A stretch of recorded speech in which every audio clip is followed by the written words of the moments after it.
In southeastern Europe, between Moldova and Ukraine, lie a small unrecognized state, Transnistria. Having had to make do with whatever they've had their hands on for 3 decades now, they have created a number of conversions to fulfill various roles on the battlefield. One of them is a mine-laying vehicle turned armored personnel carrier, the BTRG-127 Bumblebee. Welcome to this Tank Encyclopedia video on the topic of the Transnistrian Bumblebee APC. Feel free to leave a like and subscription, as well as checking out our website for the full written article this video is based on, and countless others. The Transnistria Moldavian Republic PMR, better known as Transnistria, is a breakaway state located in the internationally recognized borders of the Republic of Moldova, on the eastern side of the Dniester River, along the border with Ukraine. It seceded from Moldova during the dissolution of the Soviet Union in large part due to its ethnic makeup, including large numbers of Ukrainian and Russians, which did not want to be integrated in a Moldovan state. The unrecognized state's army has relied on leftover Soviet equipment from the dissolved 14th Guards Army, which was based at Transnistria's capital, Tiraspol, to equip its formations. Because of this army's location near an important river, it had a large quantity of various engineering vehicles, which Transnistria has had to find use for and repurpose for the defense of its territories. An example is a GMZ-3 mine-layer vehicle, which has been converted to serve as an armored personnel carrier designated as the BTRG-127 in the PMR. The GMZ-3 is a very large tracked mine-laying vehicle based on the chassis of the Su-100P self-propelled gun, which has been used for a large variety of different vehicles since the 1950s. Introduced in 1984, the GMZ-3 is a fairly large vehicle with a length of 9.3 meter, a width of 3.25 meter, and a height of 2.7 meter. The vehicle is entirely protected from small arms fire.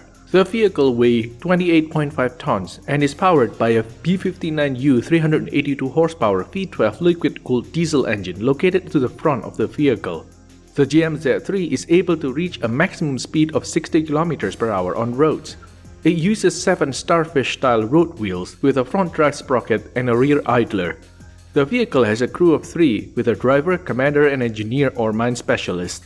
The vehicle has considerable internal space which allows enough space for the 3 crew members to operate and to carry 208 anti-tank mines. The vehicle is meant to lay anti-tank minefields in a swift and mechanized fashion. The GMZ-3 was one of a number of highly specialized vehicles which were operated by the 14th Guards Army in Transnistria at the end of the Soviet era. The breakdown of order with the dissolution of the USSR saw large quantities of 14th Guards Army equipment and even personnel join the armed forces of the breakaway state of Transnistria, located in part of Moldova, which has most of the republic's Russian and Ukrainian populations and heavy industry.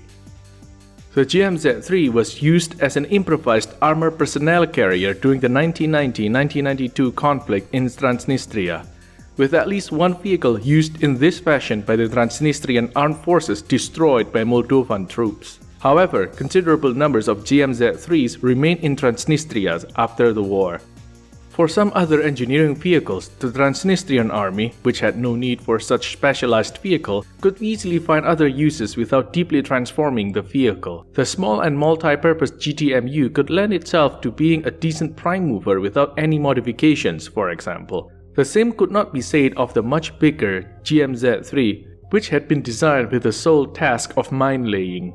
With at least 8 of these vehicles, but possibly more, in Transnistrian service, finding use for them was a priority for the Transnistrian Ministry of Defense. Considering Transnistria's unrecognized status, it is unable to import armored vehicles from abroad, and as such cannot afford to waste any of the vehicle it has. In the case of the GMZ-3, it was found that, due to the large mine compartment, the vehicle could likely be repurposed as a large armored personnel carrier. This could be done by modifying the mine compartment to instead carry infantry while fitting a large machine gun instead of the simple 7.62mm PKT in order to improve defensive capabilities. The vehicles were modified by teams of Transnistria's Ministry of Defense and received the designation of BTRG-127 Bumblebee. They were unveiled in 2015 in presence of Transnistria's president at the time, Yevgeny Shevchuk, and his Minister of Defense. In the BTRG-127, the mine-containing bay, comprising much of the rear of the vehicle, was entirely emptied of all mine-laying equipment and cleaned. It then appears to have been widened to an extent. On the GMZ-3, it did not extend to the same width as the tracks, while it does in the BTRG-127. On the sides of this hull, 3 large firing ports for the weapons of the infantry dismounts were fitted. The large mine-laying arm at the rear and other mine-laying equipment present on the vehicle were removed.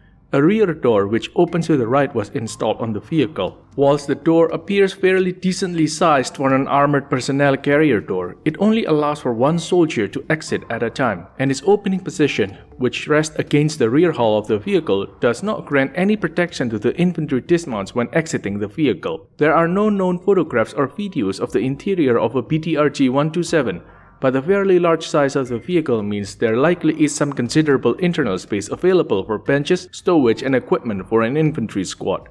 The number of infantry dismounts is likely between 8 and 10. There is a weapons station on the roof of the central frontal section of the infantry compartment. It consists of a semicircular top opening with a machine gun protected by a gun shield to the front. The weapons station is open top, but rails, perhaps used for some form of canvas cover, have been seen in some photos. The armament of this weapons station is an Afanasev A12.7 12.7mm aircraft machine gun. It is a single-barreled heavy machine gun firing the standard Soviet 12.7 by 108mm cartridge, meant for aircraft use. The machine gun was produced between 1953 and 1983 and was used on a variety of Soviet trainer aircraft and helicopters, though it was rarely, if ever, mounted on frontline combat aircraft. It is fairly light for its caliber of 25.5 kg and also has a fairly high cyclic rate of fire of 1400 rpm, though practical rate of fire is closer to between 800 and 1100 rpm, and a muzzle velocity of 818 meters per second. The weapon is belt-fed. The weapon had to be considerably modified in order to be operated in an armored vehicle.